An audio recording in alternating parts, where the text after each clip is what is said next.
Good evening, ladies and gentlemen. My name is Robert Welch, and in 1958, I presided at the founding of the John Birch Society. From our very beginning, we've sought to accomplish two main goals. The first is to warn the people of the world, and especially the people of the United States, about the existence of a master conspiracy which actively seeks to enslave all mankind. And our second and more enduring goal is to bring about an era of less government, more responsibility, and, with God's help, a better world. We remain fixed on this same dual course today. When we began our effort in the late 1950s, there were relatively few persons who could grasp the importance of our message, for there were very few who even suspected that any real problem existed. Today, however, that situation has changed remarkably. Now there are very few Americans who do not sense that something is vitally wrong in our country and throughout the world. It is not my purpose on this occasion to discuss either the problem facing us or the solution offered by the John Birch Society. Instead, I shall leave those tasks to a man who is uniquely qualified to handle them. That man comes to us from Georgia, where he earned a degree as a medical doctor at the age of 22. And from a very good school, incidentally. He then spent several years, or a few years anyway, as a flight surgeon in the United States Navy. While doing advanced work in surgery in 1963, he became interested in and joined the John Birch Society as a local member. Always a leader in every pursuit to which he sets his mind, his ability and determination saw him rise soon to leadership positions in the Society's structure, and in 1967 to membership on our National Council. Several years ago, he gave up his very successful career in medicine to enter the political world. Since 1974, he has repeatedly been elected by the people of the 7th District of Georgia as their representative in the United States Congress. As a longtime member of the Society, of our National Council, and of the United States Congress, he is highly qualified to analyze the problems facing our nation and our civilization today. And his experience as a congressman has confirmed for him the wisdom of our unchanging course for solving those problems, which unchanging course we long ago summarized as follows: education is our total strategy, and truth is our only weapon. Here now to tell you about some serious problems, but also to explain in more detail how they can be solved, is my very good friend, Congressman Lawrence P. McDonald.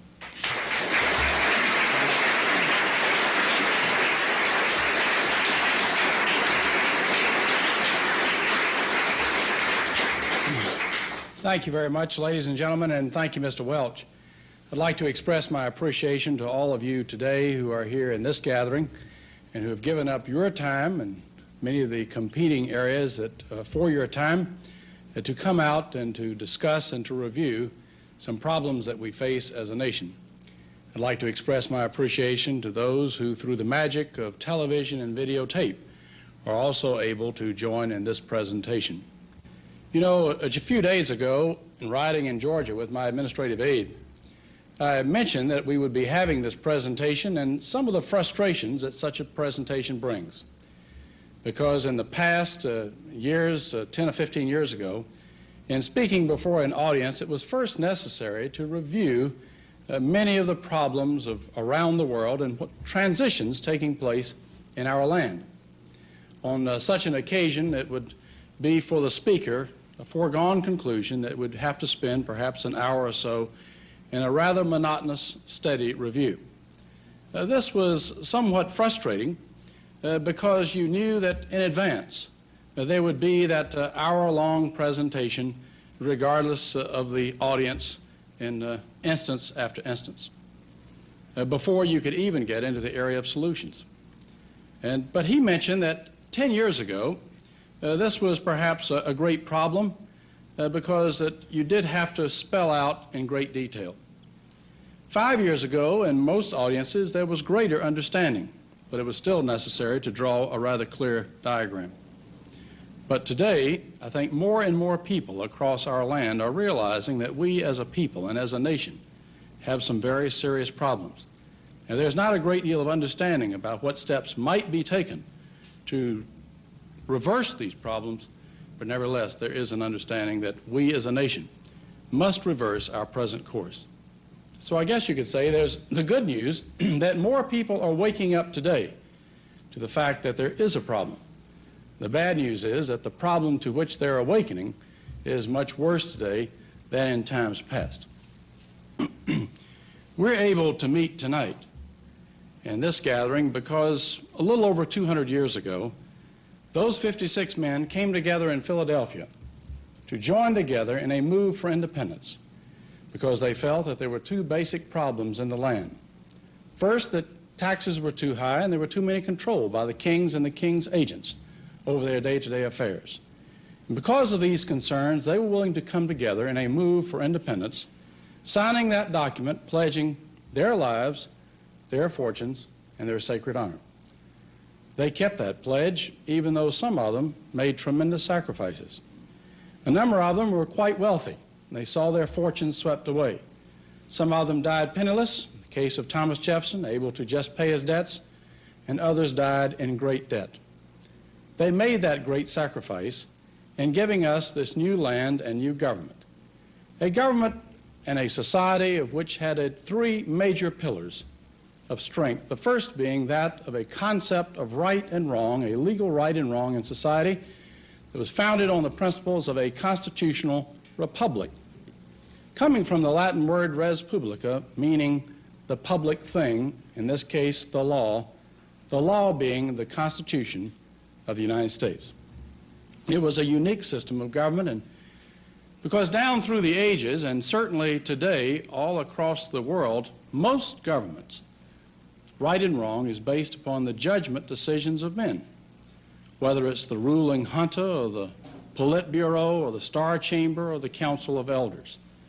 But our founding fathers knew that historically that form of government traditionally tends to drift over into ultimately total government and then to chaos and anarchy. And they wanted to avoid this in our society. So right and wrong in our system was to be based upon the law and not the judgment decisions of men.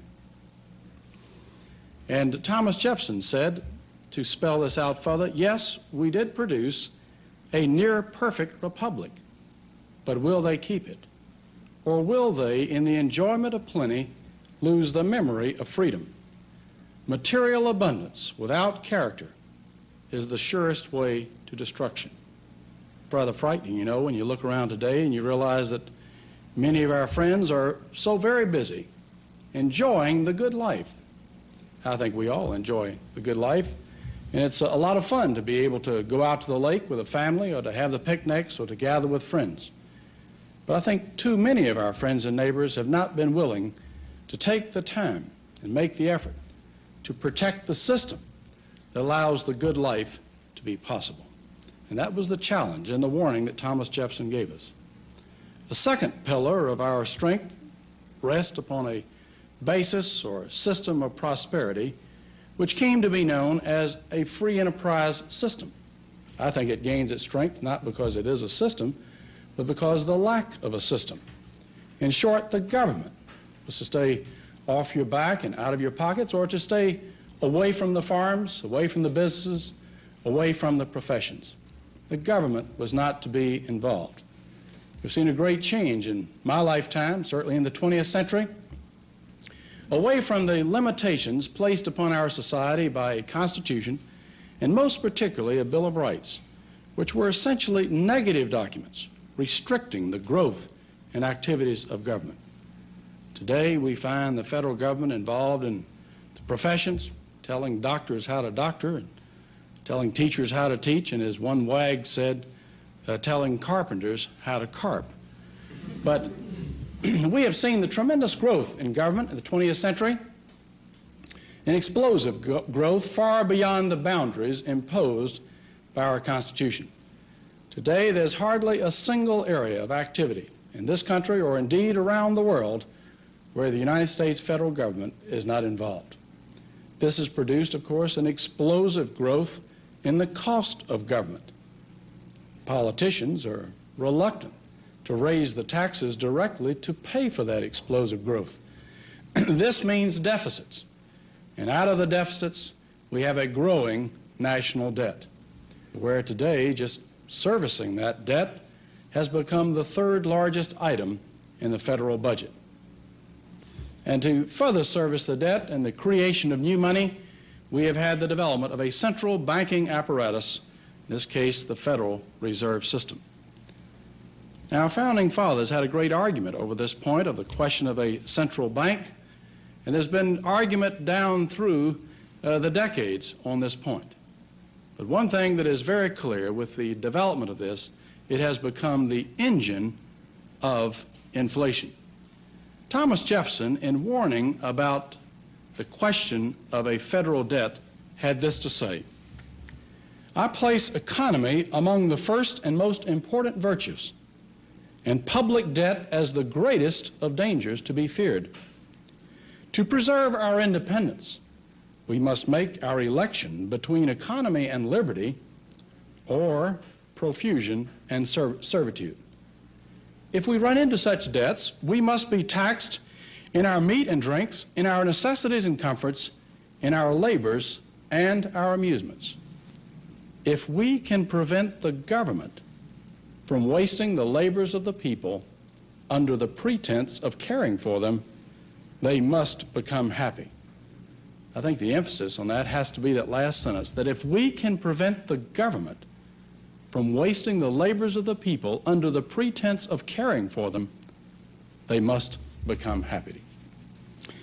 Now, with this explosive growth of new money, that means, of course, inflation.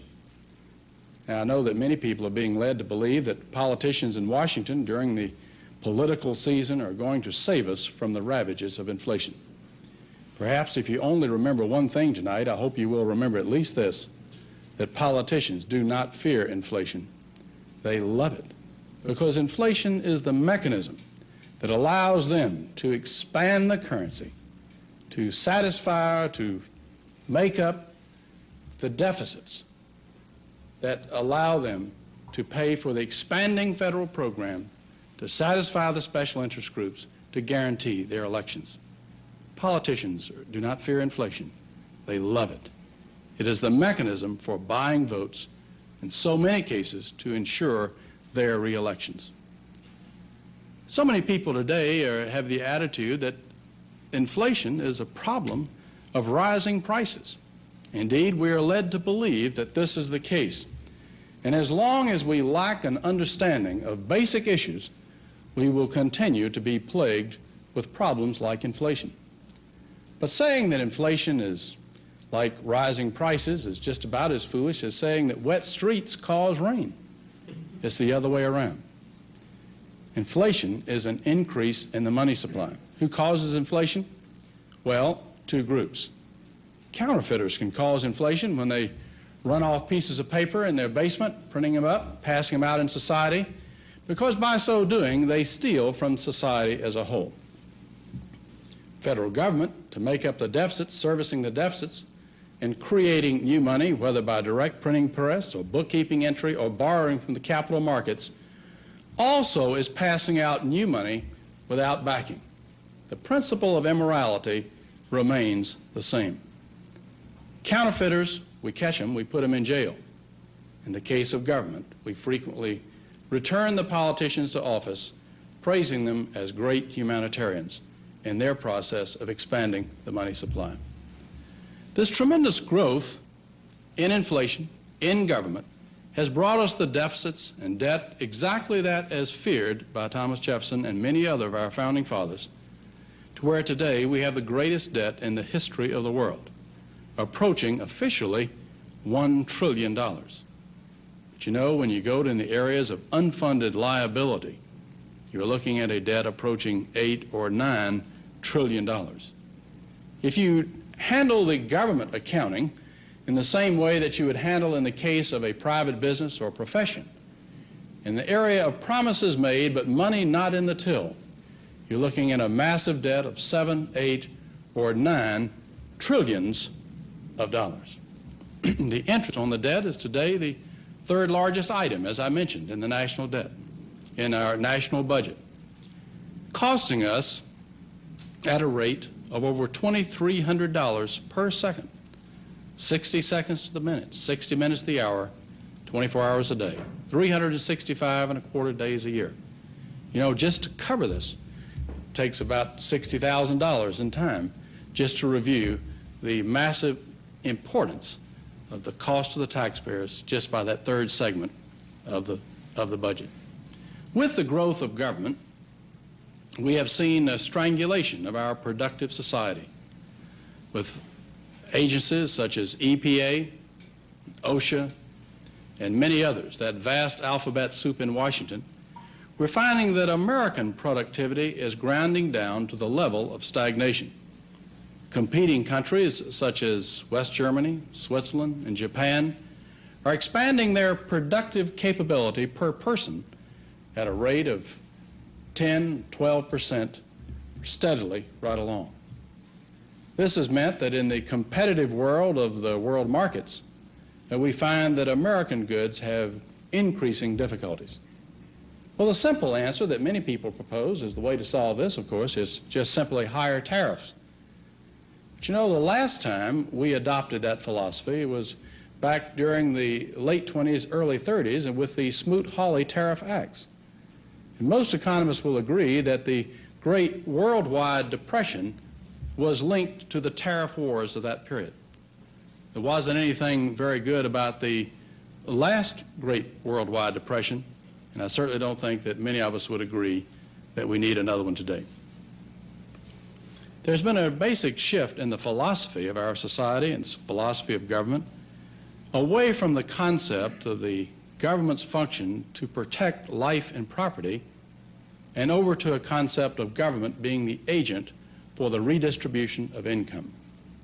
Today, 60% of the federal budget activity, of the federal government's activity, is that category known as transfer payments. This is where you use the power of government to take money from those who earned it and transfer it over to those who did not. This means that in the process of doing that, we're increasingly penalizing the productive sector and subsidizing the non-productive sector. So that the government's major function today is that of being the leveler of society in the redistribution of income. Now, one thing is very clear in reading the writings of our founding fathers, in writing the Constitution, and in adding the Bill of Rights, the first 10 amendments. They did everything they could to make the leveling of society as a function of government unconstitutional. Today, that's 60% of the federal activity. You know, I speak to a lot of high school and student groups. I frequently ask the students in philosophical terms, what is the proper function of the federal government? The typical answer is that government today should provide me with those things that I feel that I need that I cannot provide for myself. Unfortunately, this is not an atypical answer. This is the traditional or typical answer. This has brought about a tremendous change where more and more people are being led to believe, you know, it's a lot easier to vote yourself a living than it is to work for a living. I think the growing welfare rolls reflects the continuing attitude of government's function as a provider rather than a protector. Those functions of government traditionally interpreted as their reason for being in the American system, namely that of protection of life and property, in the area of internal security, that function of the federal government, such as the function against subversives or against terrorists, has been all but totally disbanded. Today, groups in the Congress, such as the House Internal Security Committee, the Senate Internal Security Subcommittee, the Internal Security Division of the Justice Department, the Subversive Activities Control Board, the Attorney General's list of subversives, and one layer of protection after another have been totally disbanded. Just a few remnants or elements within the FBI or the CIA remain. We find a change in the emphasis upon our armed services, particularly apparent in recent decades. We can look back to the year of 1955 when 55% of our budget went for defense. 10 years later, 1965, 40% of the budget went for defense.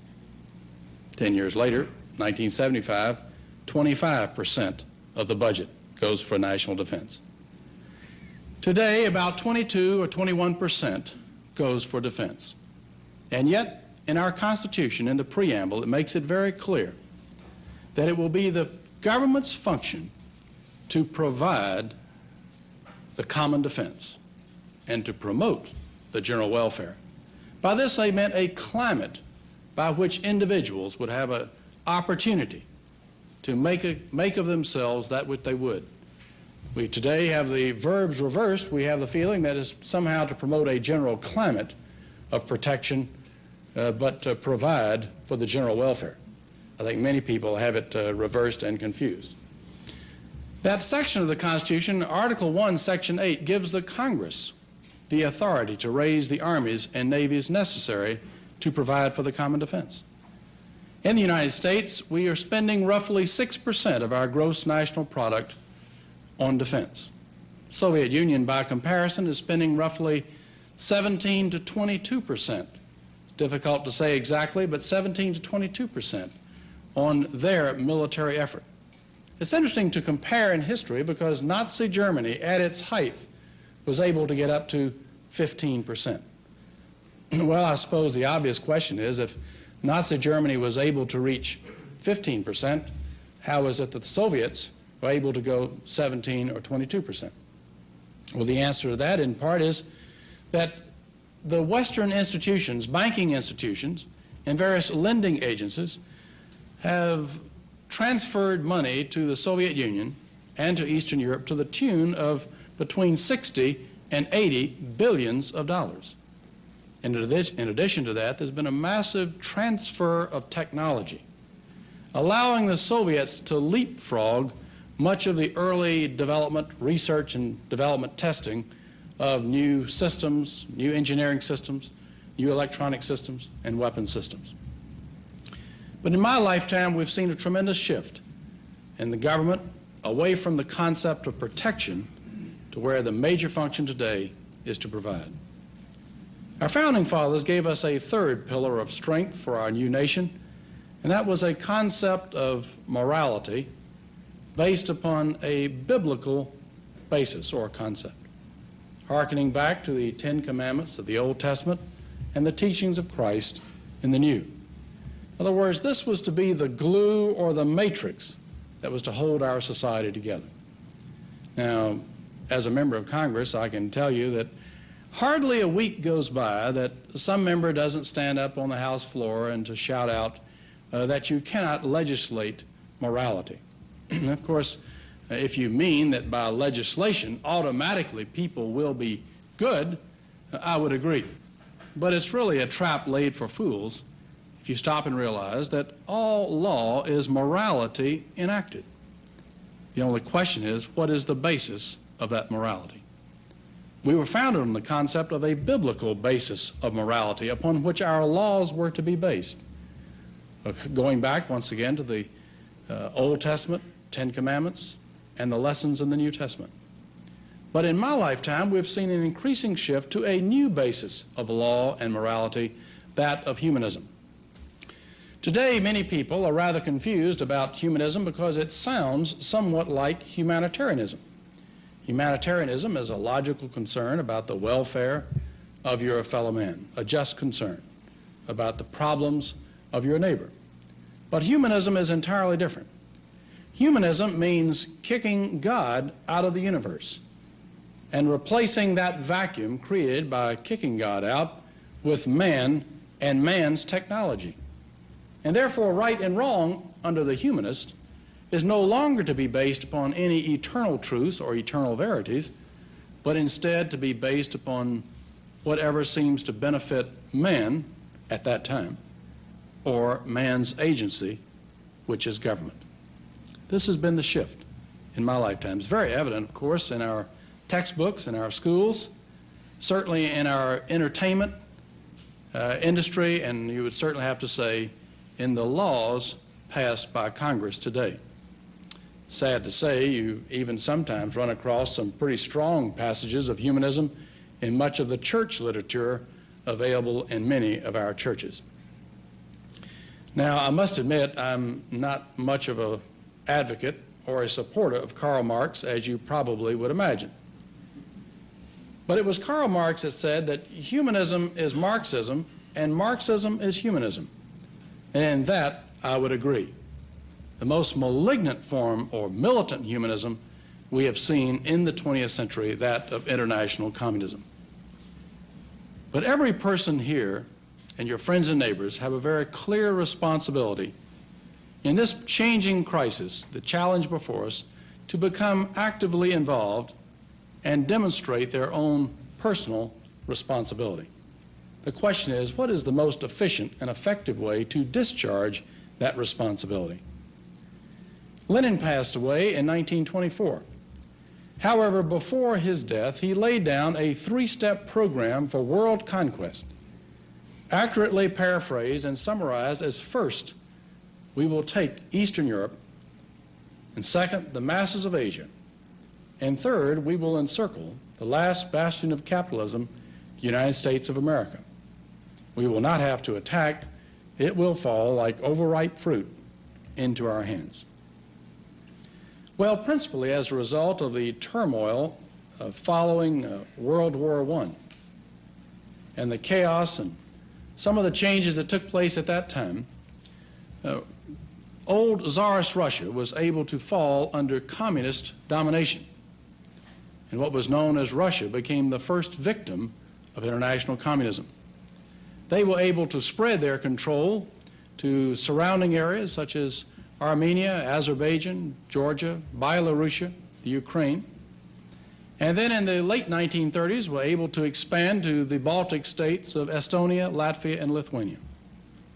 As a result of the agreements and some of the wartime aggression, as in the case of eastern and central Poland, and the wartime agreements such as at Yalta and also at Tehran, we have seen the tremendous expansion of that communist empire to now include Eastern and Central Europe. And the first step was completed. Once again, as a result of agreements at Yalta and some of the events that transpired through policies of the United States government, by 1949-1950, we saw mainland China fall to communist hands. And today, even though we have promised that it would be peace with honor, it turned out to be neither peace nor honor, and we are witnessing the greatest genocide, percentage-wise, in the history of the world in Southeast Asia. And we're seeing the mopping up of the final masses of Asia. In the case of the encirclement, we have seen by the 1950s a major Soviet satellite taking place in the Caribbean as a result of United States State Department policies and as a result of the news media, principally the New York Times. It's not quite a joke to say that Castro got his job through the New York Times. But few Americans are aware that the second country in the Western Hemisphere to receive large amounts of Soviet aid has been the country of Peru. Today, between 200 and 300 Soviet T-54 and T-55 tanks have been shipped and are now in Peru. Soviet surface-to-air missiles, SAM missiles, Czechoslovakian howitzers, transportation system, and supersonic fighter attack aircraft have all been shipped from the satellite states to the country of Peru. In 1979, we saw the satellite in the Central American area of Nicaragua fall to communist hands under the Sandinistas. We will be lucky if we do not see that process extended very rapidly to El Salvador, Honduras, Guatemala. The case of Costa Rica, it was so internally weakened and completely infiltrated by the Sandinista cause that it is in a situation, a nation without any military might. It is in the situation of, frankly, being taken by a phone call whenever they wish to exercise that particular option.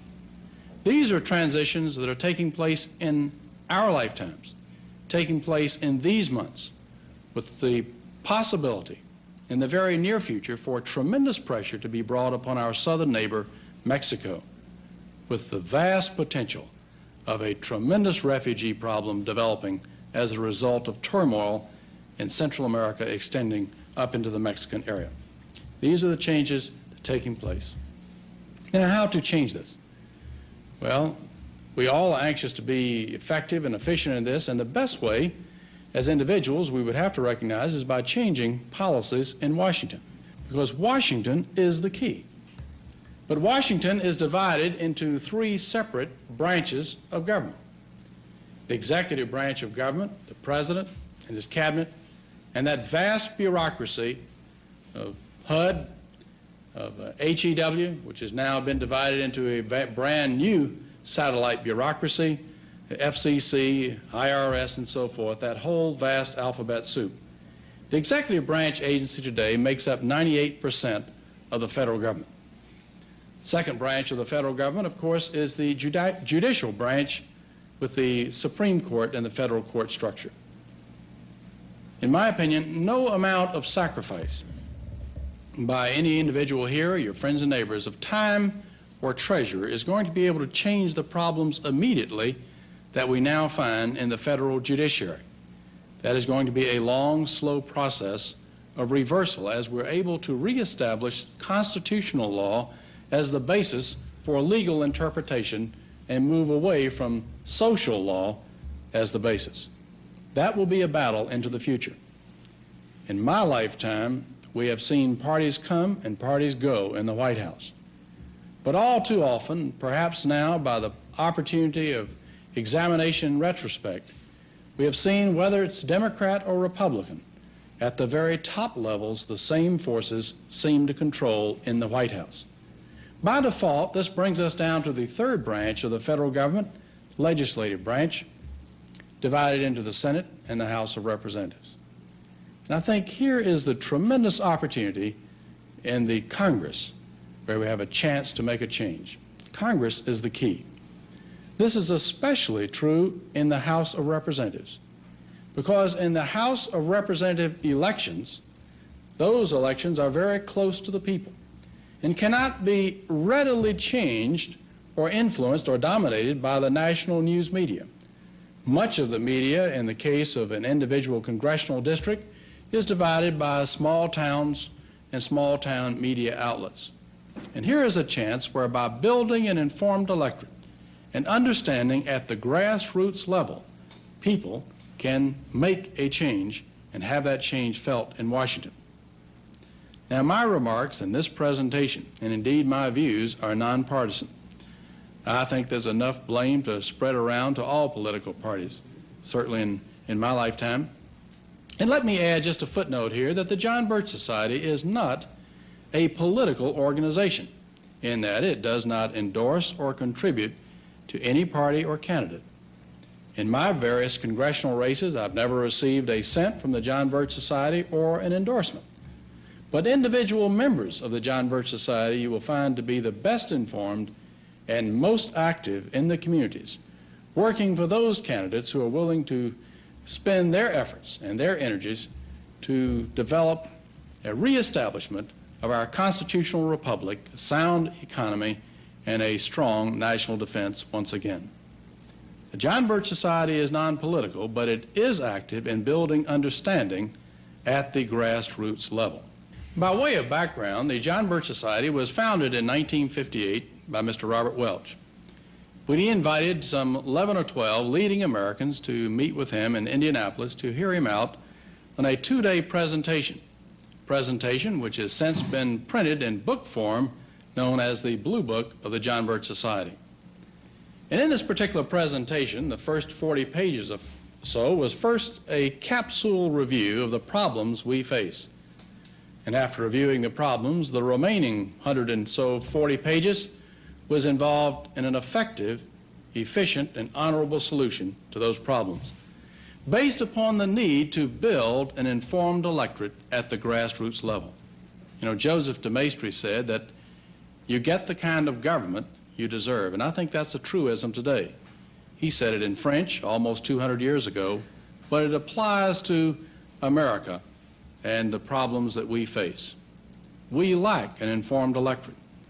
And if you're concerned about the problems and representation that we have in Washington, well, all you have to do is talk to your friends and neighbors and see that lack of understanding. And it is totally illogical to expect to have in Washington a knight riding a white horse and wearing shining armor, slaying dragons in your behalf, if your friends and neighbors don't understand and, frankly, don't care. It's in the living rooms that the battle is going to be won or lost. That might seem strange and it might seem unusual to believe, but it has always been that way. We can look back in the Old Testament in the 5th chapter of the prophet Isaiah, 13th verse. Here is the prophet lamenting the fact that the people in his lifetime are being led off into captivity because they lack knowledge. And then turning over into the 4th chapter, the 6th verse of the prophet Hosea. And here's the prophet holding his head, wringing his hands in woe because his people being led off into captivity because they lack knowledge. The John Birch Society was founded to build an informed electorate and to reverse that problem. And it has been the most successful organization of its kind in the world. With today over 3,500 chapters, with tens of thousands of members, and an organization unparalleled in the history of the world. I think we're losing because we have a lack of understanding. With that lack, it is tailor-made for many of our representatives in Washington. As one of my colleagues in the Congress, Steve Sims, said, that we are saddled with a lot of people as in the political world who are political transvestites. Now, I know that may be a little bit rough, but what he meant was that many people are able to come back to their districts and speak like a George Wallace and then go back to Washington and vote like a George McGovern, and they get away with it. Now, I, like many of you, have been in the audiences of Rotary clubs or Kiwanis clubs or Chamber of Commerce's. And I've seen representatives come back from Washington or senators come back, and the standard format is that they give maybe 3 good jokes and give phrases suggestive that they support traditional American values, and we stand up and give them standing ovations. And I'll tell you this, many of them laugh their way all the way back to Washington. But as long as we do this on the basis that, well, here's somebody really important, and he came to my group, so therefore if he came to my group, that must mean I am important, so therefore I will stand and honor such an individual. As long as our understanding is on such a shallow basis, we will continue to get those who will vote for more government, more controls, and more spending.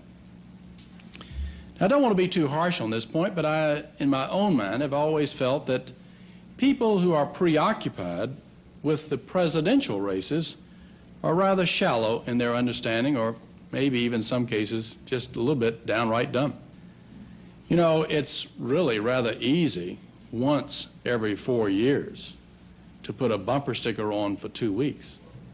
I think that's why it's so appealing. It doesn't require any great deal of understanding or commitment.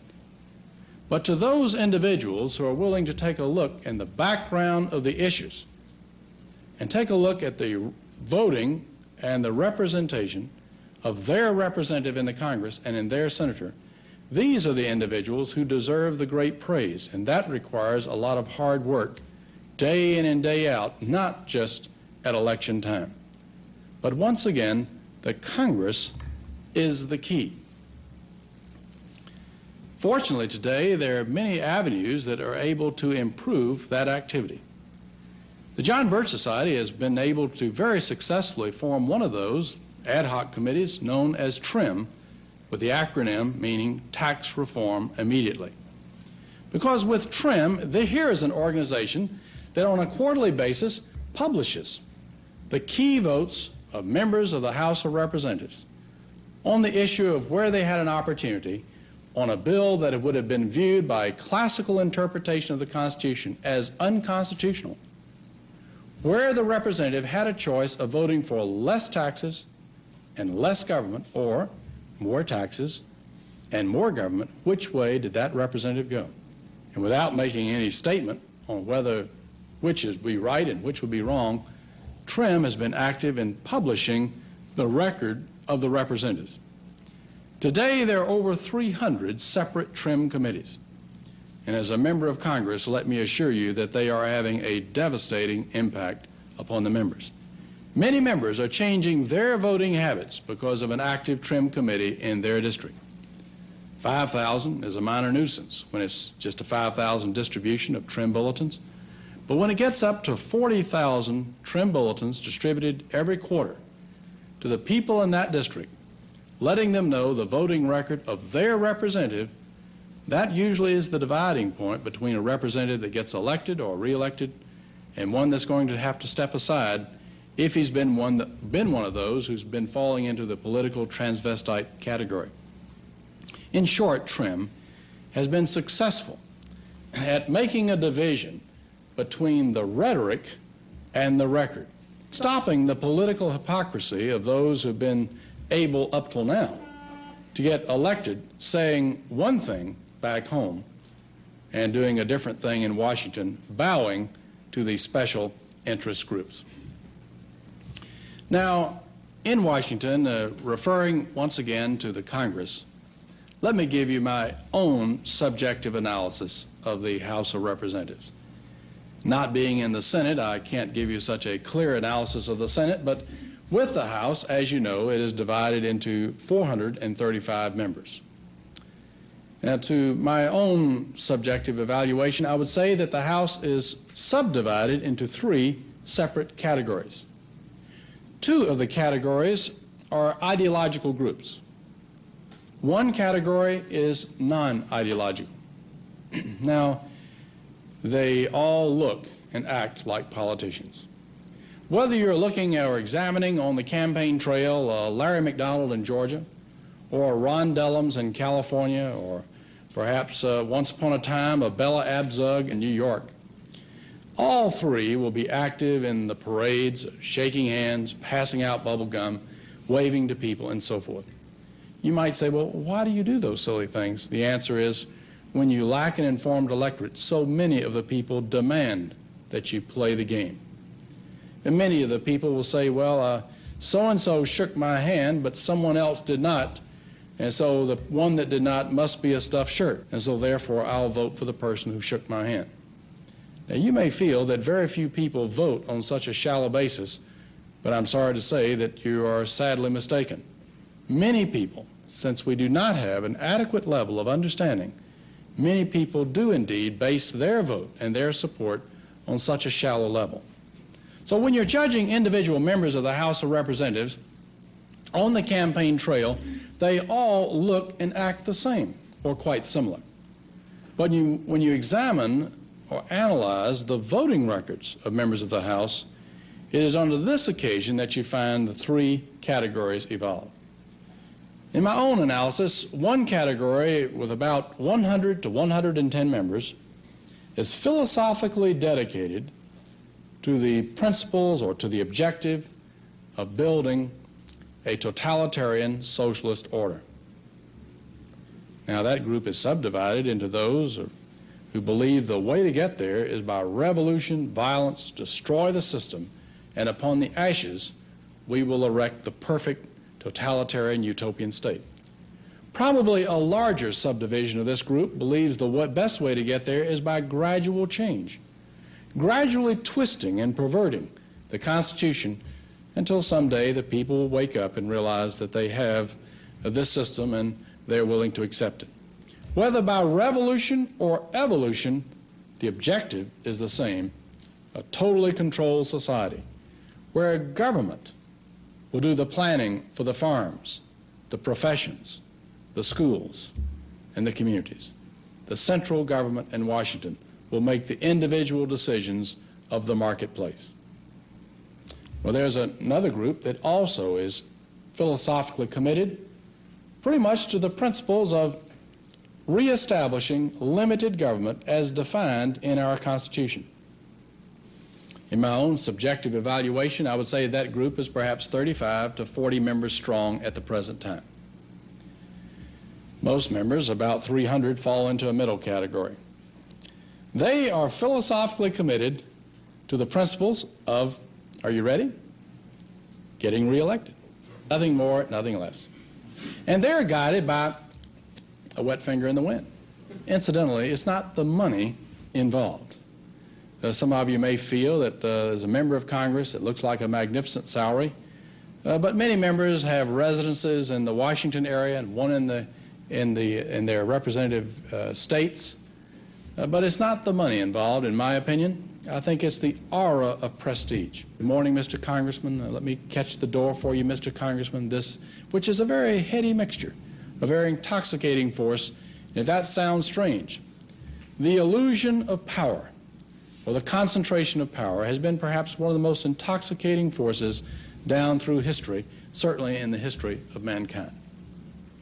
For the short term, with the building of an informed electorate, it would be possible to re-elect or to elect those who stand firm for sound principles of economics, for sound principles of government, and to rebuild the principles that made this country great, and to stop this nation's retreat from our greatness. In time, with the expansion of an informed electorate through an organized effort, I would hope that we would be able to have an overwhelming majority, both in the House and Senate, individuals fully committed to the principles of constitutional government, a sound economy, and a strong security. Now, it's been my pleasure and honor to serve in the advisory boards of a number of different national organizations.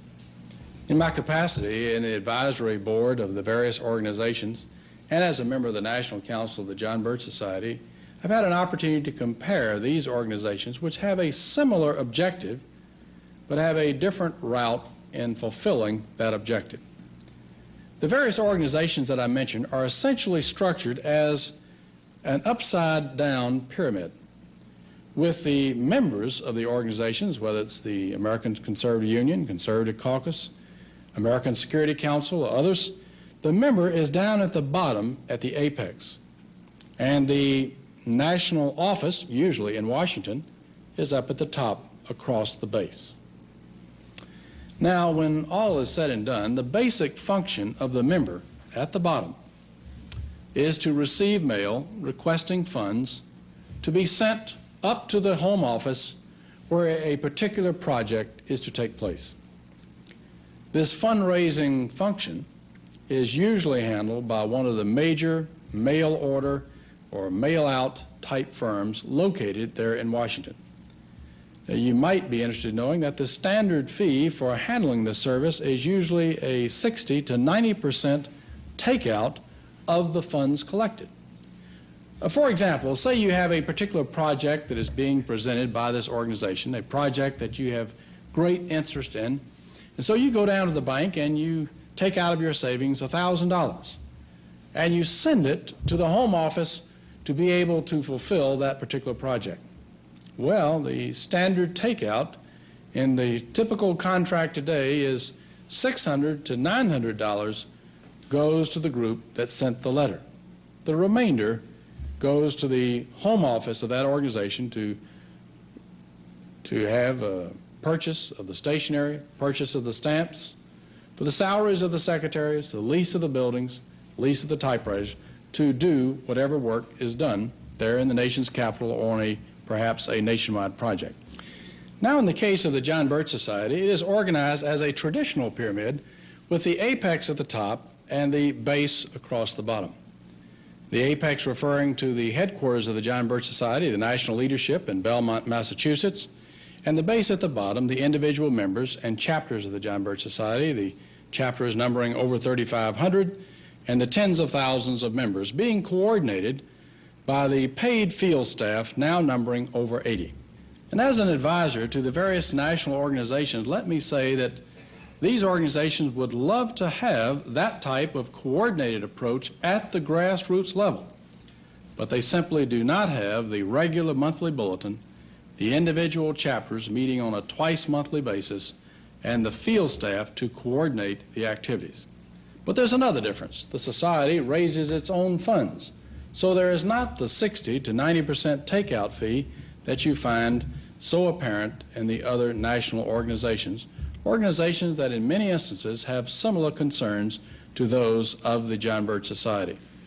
But the Society is able to multiply its efforts because it is at the grassroots level that individual members buy the stamps, buy the stationery, use their own pen or pencil or their own typewriter, use their own shoe leather to get petitions signed or be able to have trim bulletins distributed or to have films or film strips shown or audiences gained for speakers in their communities, or for such programs as the promotion of the monthly magazine of the Society, American Opinion, or the weekly publication, Review of the News. These are all of some of the many different programs of the John Birch Society, so active at the grassroots level in building an informed electorate. Now, back a number of years ago, when I first joined the Society, I assumed at that time that understanding the political and economic systems that made this country great would be a very difficult task. But understanding the various political forces making up current events, well, that would be pretty easy to understand and review, because after all, you have the fellows wearing the white hats and those wearing the dark hats, and that's how you tell the difference. But after having the opportunity through the educational program of the Society of being able to do my own reading and seeing the films and film strips and other programs, I have come to see that the various political systems and economic systems that bring about prosperity in a tranquil society, those concepts are relatively easy to grasp. Understanding contemporary affairs, however, is very difficult. But as a member of Congress, I have seen the massive, powerful groups in Washington at work on a daily basis. And I've seen national groups in their writings and in activities and in their memberships and members, such as the Council on Foreign Relations and the Trilateral Commission and others, which are working to transfer our national sovereignty into some type of regional government on the road to a global, one-world governmental structure. And as a member of Congress, those actions are very evident in our national trends. Now, you have a very clear responsibility to stand up to reestablish those principles that gave us our greatness. And this is a responsibility that you cannot transfer to your neighbor or to someone else in your family. We can work to try to bring your neighbor and members of your family into better areas of understanding to get them to join with us. But you have an opportunity in the action and educational program of the John Birch Society to take an effective, honorable, and efficient stand to reestablish those principles that made this country great. In the question of whether or not to join such an organization, you have three separate options. The first option is, yes, to go ahead and join the Society and get active. Another option is to postpone the decision and to put it off and to study it in the days or weeks ahead. Or there's a third option, of course, is simply not to be involved and not to be active. But in the process of building an informed electorate, an organized approach is going to be the most effective way for those who are truly concerned and willing to accept the challenge that our civilization and our legacy demands. To those who put off a decision, that usually becomes a decision within itself. But to those of you who feel that perhaps a postponement is the answer, let me ask you, what will you gain tomorrow, or next week, or next month? Will your position with regard to inflation or the loss of national sovereignty be improved? What will it take? Will you have to wait until you lose a son or a daughter in a no-win war before you decide to become involved? Will you have to wait until your son or daughter comes back from college thoroughly committed to Marxist or humanistic principles? You have to wait until your savings or your business is destroyed by governmental decree or by inflation. What will it take for you to be involved? For those who feel that they perhaps can do more by not joining the John Birch Society, be honest with yourself. What have you done up until now? If you took out a blank sheet of paper and were to write down the things that you have done on an active, positive basis to bring about less government, a reestablishment of limited government within our constitutional framework, an active program to reestablish sound economic principles, well, I think most of us would have a blank sheet of paper. Well, I know we paid our taxes and perhaps we avoided traffic tickets, but that's not what we're referring to. We're referring to taking those steps in developing an understanding that will have an impact in our society and have an impact in the legislative halls in Washington. This is the challenge that each and every American faces today. Over 200 years ago, our founding fathers responded to that challenge, pledging their lives, their fortunes, and their sacred honor. They kept that pledge for their time and for future generations. We at this time have an opportunity and indeed an obligation to renew that same pledge for our time and for future generations. In my opinion and my advice, the best way to discharge that responsibility in an effective fashion is by being an active member of the John Birch Society. Thank you.